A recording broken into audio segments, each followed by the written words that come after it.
नमस्कार, मैं हूं आपके साथ आस्था कौशिक और आप देख रहे हैं महाबहस। महाकुंभ में मौनी अमावस्या पर रिकॉर्ड स्नान हुआ। एक दिन में करीब 7 करोड़ श्रद्धालुओं ने स्नान करके विश्व में एक नया कीर्तिमान बनाया है। लेकिन बीती रात हुए हादसे में 30 लोगों की दुखद मृत्यु हो गई और 60 लोग घायल हो गए। हादसे के बाद प्रशासन ने फौरन हालात को काबू किया। अखाड़ों ने भी अपने अमृत स्नान के समय को बदला।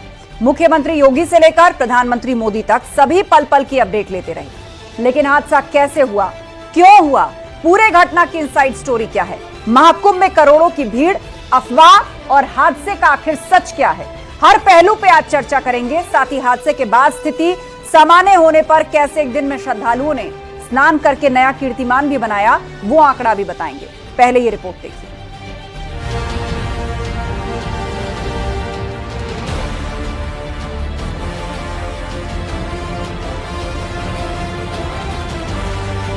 महाकुंभ में हादसा, 30 लोगों की मौत। ग्रीन कॉरिडोर बनाया और एम्बुलेंस के माध्यम से लगभग 90 घायलों को अस्पताल तक पहुंचाया, परंतु इसमें से दुर्भाग्यपूर्ण तरीके से 30 श्रद्धालुओं की दुखद मृत्यु हो गई है। महाकुंभ में हादसे की क्या है इनसाइड स्टोरी? रात्रि को 1 से 2 बजे के बीच में अखाड़ा मार्ग पर, जहां पे अखाड़ों के अमृत स्नान के दृश्य से बैरिकेड्स भी किए गए थे, तो बैरिकेड्स को फांद करके आने में कुछ श्रद्धालु गंभीर रूप से घायल हुए हैं। महाकुंभ में करोड़ों भीड़, अफवाह और हादसा। अफवाह पर कोई ध्यान न दें, संयम से काम लें। यह सब आयोजन सभी लोगों का है। प्रशासन उनकी सेवा के लिए पूरी तत्परता के साथ लगा हुआ है। हादसे के बाद स्थिति सामान्य, रिकॉर्ड स्नान। प्रयागराज महाकुंभ में श्रद्धालुजनों की भारी भीड़ है। लगभग 8 से 10 करोड़ श्रद्धालु इस समय प्रयागराज के अंदर मौजूद है। दूसरा अमृत स्नान, महाकुंभ में विश्व कीर्तिमान। भारत के अभ्युदय के लिए ये एकता का महाकुंभ है, सामाजिक समरसता का महाकुंभ है। आज की जो घटनाएं हुई है उसके लिए पहले तो हम सभी 13 अखाड़े के संत महापुरुष बड़े दुखी रहे हैं। सब लोग मर्माहत हैं, लेकिन अभी की तत्काल की जो जरूरत है वो यही है कि अब कोई दूसरी ऐसी घटना ना हो, इस बारे में हम लोग सचेत हो जाएं। संयम ही संगम है, हमें संयम रखना है और विशालकाय जन समुदाय में हमें प्रशासन के निर्देशों का पालन करना है। विशेष करके हमने उत्तर प्रदेश सरकार को और केंद्र सरकार को बधाई दिया कि उन्होंने आज जो महात्माओं के स्नान की जो व्यवस्था की, उस व्यवस्था के लिए, उस व्यवस्था में मैं इन सभी शासन के और प्रशासन के अधिकारियों को बधाई देता हूं। तीसरा अमृत स्नान, वसंत पंचमी का कैसा प्लान?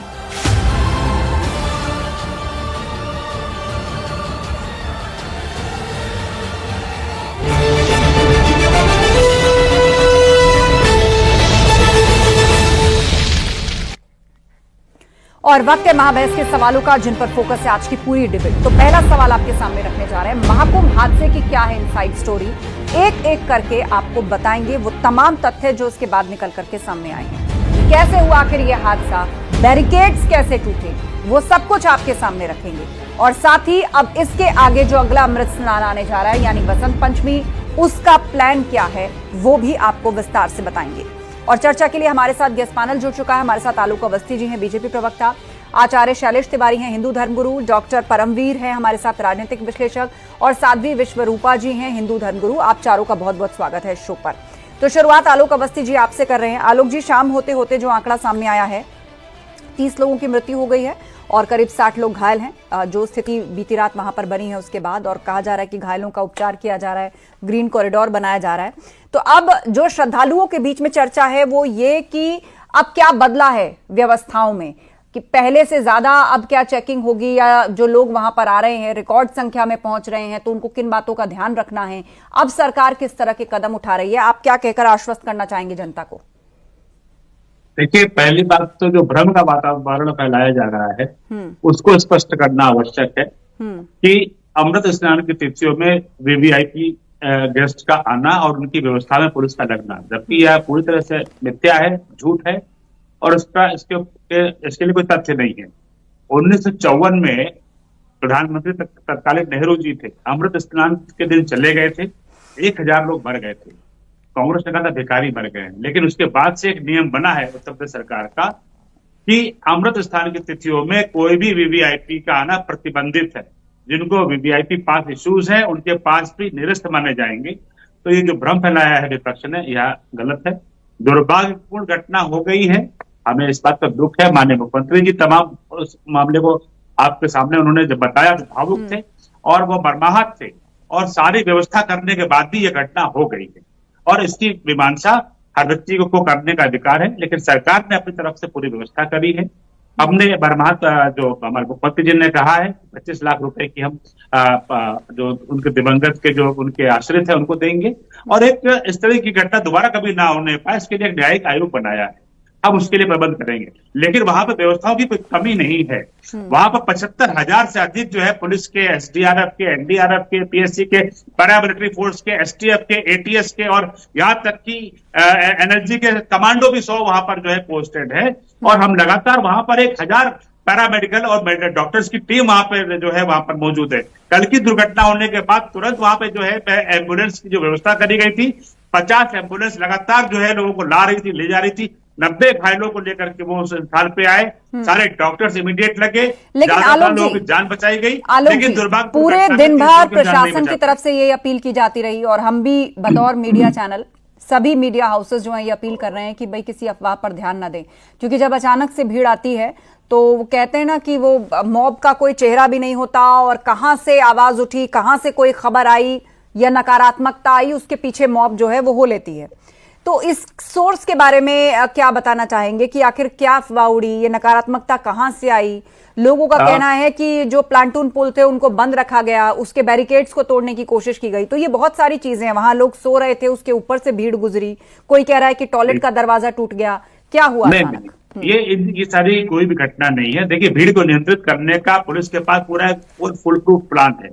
जो लोग वहां पर स्नान करने के बाद वहां पर सो गए, बैरिकेडिंग के बगल में लेट गए थे, और एकदम से जब रात में भीड़ बढ़ रही थी कि अमृत स्थान के 2 बजे के बाद हम स्नान करेंगे, वो बैरिकेडिंग टूटी है। जैसा कि वहां के डीआईजी ने प्रेस कॉन्फ्रेंस में बताया है, उस बैरिकेडिंग टूटने से वो जो भीड़ का जो झटका था वो उन सोते हुए लोगों पर गिरा है। तो जो गिरा है वो दोबारा उठ नहीं पाया, क्योंकि भीड़ का प्रेशर बहुत था। तो मुझे लगता है कि इस दुर्घटना के पीछे यही कारण है। बाकी अभी जब जांच होगी और सारे लोगों के बयान दर्ज होंगे, सही चीज सामने आ जाएगी। लेकिन प्रारंभिक रूप से जो प्रशासन का जो नजरिया है वो यही है कि बैरिकेडिंग टूटने से भीड़ जो है सोते हुए लोगों पे गिरी और वो दुर्घटना का कारण बनी है। और हमने तुरंत मेडिकल रिलीफ वहां पर भेजा है। सारे प्रशासन के लोग वहां पर केंद्रित है। मुख्यमंत्री लगातार वहां पर सुबह से जो है वो सारी चीजों का देखभाल कर रहे थे, और कहीं किसी तरह की कोई दिक्कत ना हो। हम लोगों ने यह भी कहा कि अगर पीड़ित व्यक्ति अगर उसको किसी अच्छे बड़े अस्पताल में लेना चाहेगा, सरकार पूरा खर्चा उठाएगी, वो ले जा सकता है, पूरी व्यवस्था ले जाने की करेंगे। लेकिन हमने अच्छे से अच्छे डॉक्टर्स को वहां पे पोस्ट कर रखा है, विशेषज्ञ डॉक्टर वहां पे पोस्ट है, 1000 लोगों की वहां पे व्यवस्था है, 100 बेड का अस्पताल बना रखा है, 20-20 बेड के अलग अलग ब्लॉक्स में हमने अस्पताल बनाए हुए हैं। वहां पर स्वास्थ्य की कोई दिक्कत नहीं है। अब ये दुर्घटना जो हुई है इसका हमें बड़ा अफसोस है, नहीं होनी चाहिए थी। हमने पूरी व्यवस्था करी थी, आगे और सुदृढ़ करेंगे। ठीक है आचार्य शैलेश जी, और यही सवाल मेरा साध्वी विश्वरूपा जी आपसे रहेगा, लेकिन शुरुआत आचार्य शैलेश जी आपसे कर रहे हैं कि ये जो 144 या 145 साल का ये दुर्लभ संयोग जो है, जिसको लोग कह रहे हैं आध्यात्मिक रूप से उसका महत्व बहुत बढ़ जाता है, ऊपर से मौनी अमावस्या, तो इस कारण लोगों ने जो है वो रात को संगम की नोक पर जाने की कोशिश की। ये भी निकल करके सामने आया सिर्फ इस उसमें कि हमारा जो अमृत स्नान हो मौनी अमावस्या का वो त्रिवेणी के अंदर हो, और जहां पर उनको शायद पुल बंद मिला या रास्ता नहीं मिला, या बहुत सारे लोग वहीं पहले से इकट्ठा हो गए कि ये बंद ना हो जाए तो हम पहले से ही यहां पर आकर इकट्ठा हो जाएं, तो इसीलिए एकदम से भीड़ का प्रेशर बना। क्योंकि ये चीज हिंदुस्तान के कोने कोने में है कि जो 144 साल का योग है या 45 साल का योग है, ये संगम की नोक पर ही हमें स्नान करना है, वहां से कोई ज्यादा पुण्य फलता है क्या? तो इस पर भी आप प्रकाश डालिए और श्रद्धालुओं को बताइए कि क्या महिमा बढ़ जाती है या ऐसा सच में कुछ है, या जहां कोई स्नान कर ले बात बराबर है। इस पर से भी एक स्पष्ट जानकारी सामने आनी चाहिए आप लोगों को। धन्यवाद आस्था बहन, बहुत ही दुखदाई है। मैं सभी मृत आत्माओं की शांति के लिए मैं भावपूर्ण श्रद्धांजलि अर्पित करता हूं और भगवान से प्रार्थना करता हूं कि जो लोग घायल हो, शीघ्र स्वस्थ हो। अब रही बात महाकुंभ का 144 वर्ष का, तो देखिए बृहस्पति जो है सूर्य की एक चक्कर 12 वर्ष में करते हैं, इसलिए 12 वर्ष में एक बार कुंभ आता है। और जब सूर्य मकर राशि में होते हैं और बृहस्पति वृषभ राशि में होते हैं, तो यह महाकुंभ जो है वह प्रयागराज में लगता है। 144 वर्ष की परिकल्पना की बात मैं बताऊं, यह ज्योतिषीय स्थिति है, लेकिन मुख्य रूप से ये मुद्दा यह है कि आप स्नान करें तो कहां करें? प्रयागराज में करें। प्रयागराज में आप कहीं भी स्नान करते हैं तो स्नान का पूर्ण फल आपको लाभ मिलता है। आप भगदड़ में ऐसी जगह स्नान न करें जहां से आपकी जान ही चला जाए। जीवन रहेगा तो बहुत बार स्नान करेंगे। और भी 2027 में भी नासिक में आ रहा है कुंभ, महाकुंभ। इसके बाद 2028 में उज्जैन में भी महाकुंभ आ रहा है। जीवन रहेगा तभी आदमी स्नान कर पाएगा, अमृत स्नान को प्राप्त कर पाएगा। तो मेरा ऐसा मानना है कि जो भी आपके न्यूज 18 उत्तर प्रदेश उत्तराखंड के माध्यम से जो भी दर्शक देख रहे हैं, मैं उन सबके सामने कहना चाह रहा हूं कि यह महाकुंभ में आप जरूर आइए, स्नान कीजिए, लेकिन यह जरूरी नहीं है कि जहां साधु संत लोग स्नान कर रहे हैं, जहां पर बहुत ज्यादा भीड़ हो वहीं पर स्नान करें।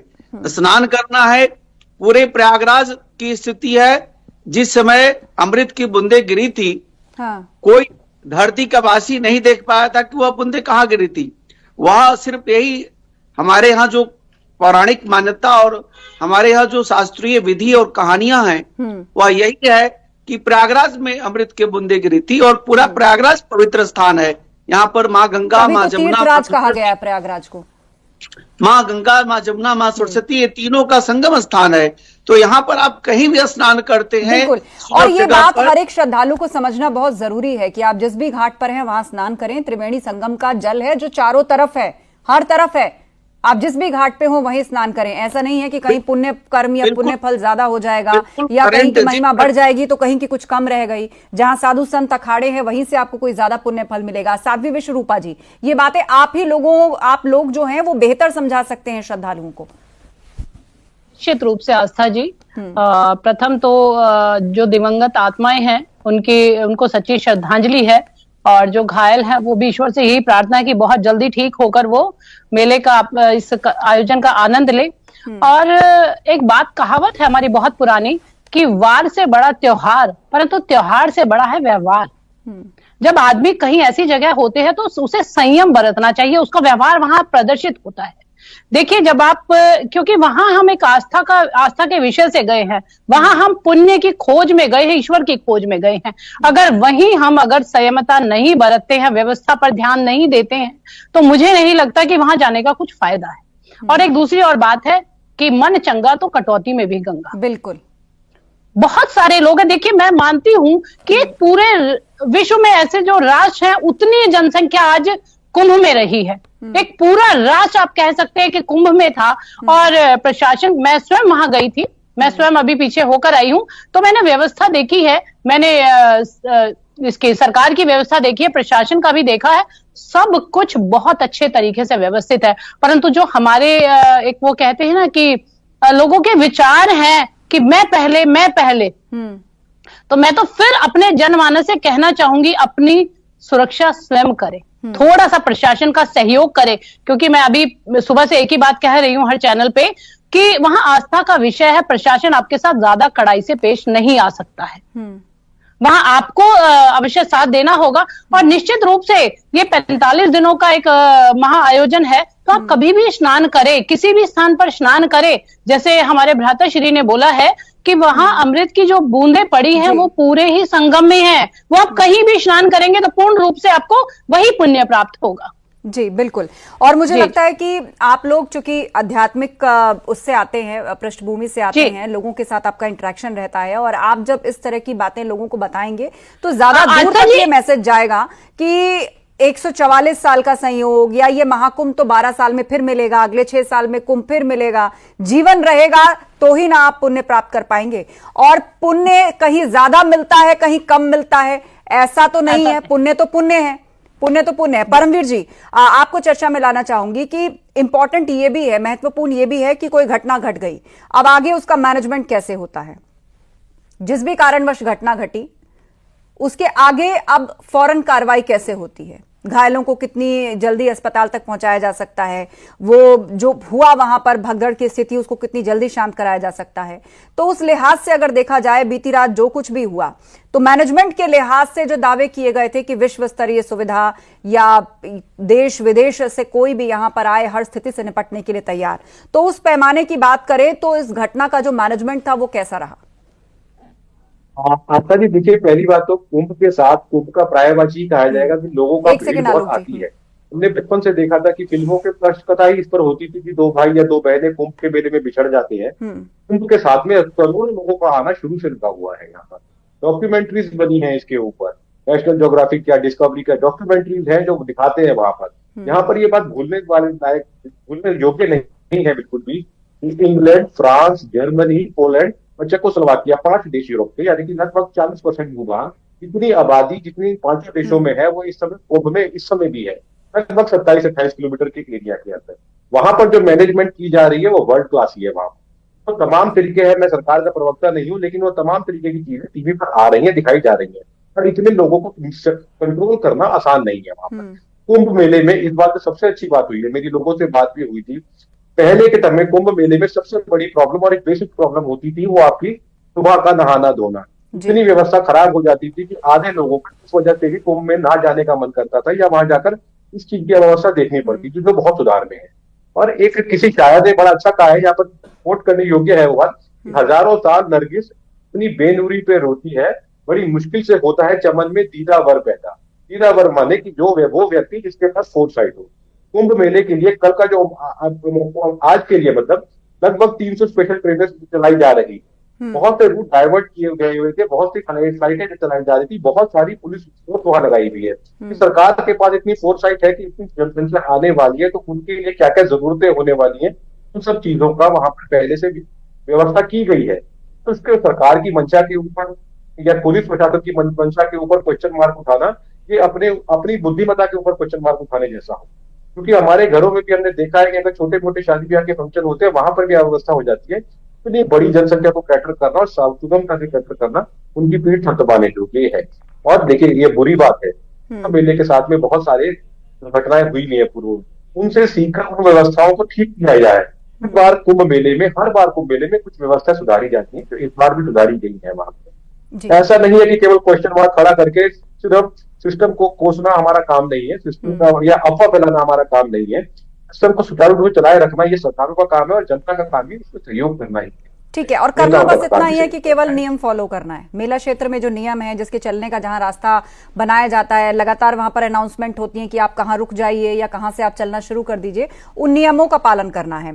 आलोक जी हमारे साथ हैं। आलोक जी, ये भी बीते दिनों आरोप लगे कि वहां पर बहुत ज्यादा वीआईपी कल्चर हो रहा है, जिसके चलते अचानक रास्ते बंद हो जा रहे हैं, लोगों को समझ नहीं आ रहा या उनका पेशेंस जवाब दे गया। अचानक अमृत स्नान के लिए उन्होंने त्रिवेणी की नोक पर जाने की कोशिश की, भीड़ बढ़ गई, तमाम तरह की बातें जो है वो सामने आई है। देखिए, जो वीआईपी इसको हम और आप बोल रहे हैं, वह भी एक श्रद्धालु है और स्नानार्थी है। और वीआईपी के लिए जो इंतजाम है वो अरेल की तरफ से किया गया है। वो वहां पर जाकर के वहां पर अपना स्नान करते हैं या वहां से नाव के जरिए संगम नोज पे आते हैं। जो आम स्नानार्थी है उसका और वीआईपी का सामना नहीं होता है। स्वयं अखिलेश यादव वहां पर स्नान करने गए हैं, तो वो भी उसी जगह से स्नान करने गए हैं जहां से जाके मंत्री और केंद्रीय मंत्री जो जा रहे हैं या हाईकोर्ट के सुप्रीम कोर्ट के जज जा रहे हैं, वो उसी रास्ते से जा रहे हैं। वो रास्ता ही अलग है, क्षेत्र अलग है, अलग क्षेत्र से अलग व्यवस्था से वो चीजें की जा रही है। क्योंकि दर्शन और स्नान का सभी को अधिकार मिलता है, तो सरकार सबके अनुरूप सबकी व्यवस्था कर रखी है। तो ये भ्रम वो फैलाने का प्रयास किया जा रहा है कि वीआईपी की वजह से आम दर्शनार्थी, आम स्नानार्थी को दिक्कत हो रही है। बिल्कुल नहीं हो रही है। अरेल का क्षेत्र झूसी की तरफ पड़ता है और जो संगम क्षेत्र है वो आपका फाफा मऊ के बगल से पूरा जो है अपने, और आपको बताएं 25 किलोमीटर के रिवर बेड की रोड बनाई गई है। इसके पूरे किनारे जो है पूरा जो है कुंभ क्षेत्र बसाया गया है। पिछले 2013 के महाकुंभ में मात्र 9 पांटून पुल बनाए गए थे अखिलेश यादव जी की सरकार की। इस समय योगी आदित्यनाथ जी जो स्वयं एक सन्यासी है, जो संन्यास आश्रम को निभा रहे हैं, एक बड़े पीठ के महंत हैं, वो स्वयं इसको देख रहे हैं। 30 पांटून पुल बनाए गए हैं कई हजार हेक्टेयर के अंदर जो है पूरा नगर बनाया गया है, तभी जो इतने सारी अच्छी व्यवस्था हो पा रही है। सफाई की अच्छी व्यवस्था है, सब 1.5 लाख टेंट बनाए गए हैं लोगों को रुकने के लिए, 1.5 लाख के लगभग जो है टॉयलेट बनाए गए हैं, कहीं कोई अव्यवस्था नहीं है। लेकिन जब एक ही स्थान पर एकदम से जो है 2 करोड़ 3 करोड़ 4 करोड़ लोग इकट्ठा होंगे, तो वहां पर कोई भी व्यवस्था आप जितनी अच्छी से अच्छी बनाएंगे, अगर भीड़ पूरी व्यवस्था का पालन निर्देशों के आधार पर करेगी तो कभी दुर्घटना नहीं हो सकती है। जिस समय भीड़ ने जो है निर्देशों का पालन नहीं किया, अपनी मर्जी से चलने का प्रयास किया या अपनी मर्जी से रोकने का प्रयास किया, वहां पर जो है इस तरह की दुर्भाग्यपूर्ण स्थिति सामने आने का अंदेशा रहता है। और कल भी यही जो आज रात में हुआ है, पिछले रात 2 बजे, वो यही हुआ है कि लोगों ने निर्देशों का पालन न करते हुए एक ही स्थान पर बहुत ज्यादा घनत्व बढ़ जाने की वजह से या बैरिकेडिंग टूट गई और जो लोग सो रहे थे उनके ऊपर लोग गिर पड़े। अगर वो लोग वहां नहीं सो रहे होते, उनको हटाने का प्रयास किया गया। मेला कमिश्नर की लगातार अनाउंसमेंट वहां पर चल रही थी कि आप लोग सोइए मत, स्नान कीजिए और आगे बढ़ते चलिए। वो तमाम वीडियो जी सोशल मीडिया और ये भी साथ सही बात है कि कुंभ क्षेत्र जो हमारे जो धार्मिक गुरु यहाँ बैठे हैं, उन्होंने कहा है कुंभ क्षेत्र पूरा, ये कुंभ क्षेत्र कहीं भी स्नान आप करेंगे तो अमृत स्नान का फल आपको मिलेगा। वहां पर इतने सूक्ष्म रूप से साधु सन्यासी आते हैं, बड़े बड़े दिगंबर, बड़े बड़े महामुनि आते हैं, जो कभी कोई पक्षी के रूप में आ रहा है, कोई अलग रूप में आ रहा है, उनके स्वास्थ्य भी अगर टकरा जाएगी तो आपका कल्याण हो जाएगा। यह उस क्षेत्र की मान्यता है और माना जाता है। प्रयागराज क्षेत्र ऐसा है कि वहां पर सारे तीर्थ आते हैं, ब्रह्मांड के सभी देवता वहां पर स्नान करने के लिए आते हैं, तो वहां पर आम मानस भी आता है कि इसी विश्वास से आता है कि हमारा वहां पर कल्याण होगा। और सरकार की व्यवस्था भी यही रहती है कि वहां पर अच्छी व्यवस्था हो, क्योंकि वह जनमानस जो है खुश होकर के जाए। सरकार को भी दुआ दे, जो अधिकारी कर्मचारी वहां काम कर रहे हैं, दिन रात काम कर रहे हैं, यही जिम्मेदारी है और यही लोगों की अपेक्षा भी है। आचार्य शैलेश जी, जब भी किसी आध्यात्मिक जगह पर, चाहे वो कुंभ जैसा कार्यक्रम चल रहा हो या फिर कोई बड़ा मंदिर हो, तो एक लोगों के अंदर पुण्य फल का एक रहता है और खास तौर पर लोगों को, जो लोग बहुत ज्यादा स्पिरिचुअलिटी में होते हैं, उनको लगता है कि अब मोक्ष मार्ग मिलने के लिए जो जो चीजें बताई गई हैं वो हम अपने जीवन काल में पूरी कर लें। कुंभ भी उनमें से एक है। अब उसमें लोगों के बीच में एक कॉन्सेप्ट ये है कि भाई जहां पर त्रिवेणी का संगम होता है, जो नोक है, वहां पर जाकर स्नान किया जाए, क्योंकि तीनों नदियां तो वहीं पर मिल रही हैं, हमको किनारे पे स्नान करने की जगह दी गई है, तो शायद ये वो जल नहीं है। तो इस चीज को आप कैसे समझाएंगे? देखिए वह आप किसी तार से आप बल्ब को जलाती हैं और उस तार में आप 50 तार जोड़ करके 1000 बल्ब जला सकती हैं, 1 लाख तार जोड़ करके 1 लाख बल्ब जला सकती हैं। ठीक उसी प्रकार नदियों का जल सब एक ही जगह है और एक जगह से दूसरे जगह सब नदियों का जल मिक्स्ड है। ऐसा नहीं है कि सिर्फ जहां गंगा मैया, जमुना मैया और सरस्वती मैया तीनों का जो संगम स्थान है वहीं पर स्नान की मान्यता है, बल्कि सिर्फ प्रयागराज स्थान में कहीं भी आप आचमन भी कर लेते हैं, जल को सर पर भी डाल लेते हैं। यहां तक की मान्यता है कि प्रयागराज का आप मंत्रों से ध्यान भी करते हैं अमेरिका में बैठ करके भी, तब भी आपको उसी तरह का पुण्य की फल प्राप्ति होती है। मन, क्रम और वचन तीनों से, शरीर और मन से और अपने वचन से आप तीनों तरह से स्नान कर सकते हैं। लेकिन जो लोग भी उस महाकुंभ में गए हैं, दर्शन के लिए गए हैं, स्नान के लिए गए हैं, जितना स्नान का फल है उतना ही दान का फल है, उससे ज्यादा वहां रह करके साधना का फल है, और उन सबसे ज्यादा फल जो है और वहां पर आए हुए जो दिव्य साधु संत है उनके द्वारा दिया हुआ आशीर्वाद का फल है। तो आप इस महाकुंभ में कहीं भी जाइए, पूरे प्रयागराज के किसी भी स्थान पर जाइए और जाकर के स्नान कीजिए आप, तो उसका फल उतना ही मिलता है। क्योंकि अमृत की बूंदे प्रयागराज के गंगा, जमुना, सरस्वती नदी के संगम के पास गिरा था। इसको किसी ने नहीं देखा था, प्रयागराज में गिरा था। और जल में बूंदे, यानी वो भी तो लिक्विड फॉर्म है ना, जल में जल गिरा तो सारा जल जो था वो जलमय ही हो गया, जो भी जल उसमें गिरा उससे। बिल्कुल, तो इसको समझे जाने की जरूरत है। साध्वी विश्वरूपा जी भी हमारे साथ हैं। मैं जरूर कहूंगा कि एक सन्यासी, एक संत हैं उत्तर प्रदेश के मुख्यमंत्री, जिन्होंने खुद से इतनी अच्छी व्यवस्था किया, उन्होंने निश्चित तौर पर विश्वास पात्र व्यक्ति हैं, निश्चित तौर पर बधाई के पात्र हैं माननीय योगी आदित्यनाथ जी। और ऐसी व्यवस्था के साथ साथ कितना सजग हैं तो वहां की जनता को भी उसी तरह से सहयोग करने की जरूरत है। बिल्कुल बिल्कुल, सब अपनी जिम्मेदारी समझें और बस ज्यादा कुछ नहीं करना है, मेला क्षेत्र में जो निर्देश दिए जाते हैं उनका पालन करना है।